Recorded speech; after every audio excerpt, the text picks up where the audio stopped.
Property, सारी संपत्ति कुछ की जाएगी। हाँ तो भाई लोग देखिए, जितने भी खेसारी फैंस हैं सब लोग खुश हो जाइए। देखिए मिथुन कुशवाहा के घर पुलिस पहुंच गई है और उसका घर का कुर्की हो रहा है। जो कहता था ना कि खेसारी भैया कुछ नहीं कर पाएंगे, तो देख लीजिए खेसारी लाल भैया का पावर।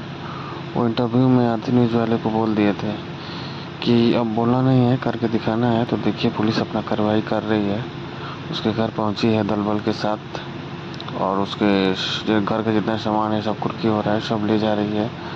तो जवाब ऐसे दिया जाता है, ऐसे जवाब दो कि अब जितने भी आगे जो सिंगर हैं वो सोच समझ लें कि अब ऐसा गाना होना नहीं गाए वो, तो सबका यही हाल होगा। दे सकते हैं जो मिथुन का हुआ है, सबका यही हाल होगा। सारा सामान वामान सब उसका घर का बाहर ले गए वो सब। तो आप लोग देखिए, खेसारी भैया के फैंस हैं जितने भी, चैनल को लाइक करिए, सब्सक्राइब करिए। तो कार्रवाई हो चुका है, आप सब देख सकते हैं, बहुत बड़ी कार्रवाई हो रही है इसके ऊपर। खेसारी लाल भैया ज़्यादा विवाद नहीं करना चाहते थे, कानून का सहारा लिए और कानून की मदद से उसको सज़ा दिलवा रहे हैं, तो ये अच्छी बात है। कानून का मदद लेनी चाहिए, देश में कानून है तो उस कानून का पालन होना चाहिए।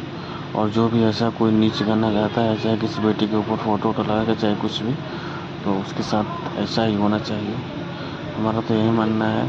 तो उसके साथ तो उसने ऐसा गाना गा के बहुत गलत किया, अब उसको अफसोस होगा, ज़िंदगी भर जेल में सड़ेगा। अब उसको ऐसा नहीं करना चाहिए था। और देखते हैं आगे खेसारी भैया उसको माफ़ कर देते हैं या छोड़ देते हैं। अब ये देखने वाली दिलचस्प बात होगी, उसको माफ़ करेंगे या छोड़ देंगे। तो आप लोग ढेर सारा प्यार दीजिए, आशीर्वाद दीजिए हमारे चैनल को। ये भी चैनल खेसारी भैया का चैनल है, इस पर खेसारी भैया का न्यूज़ अपडेट सब आता रहेगा। धन्यवाद, लाइक और सब्सक्राइब करें। धन्यवाद।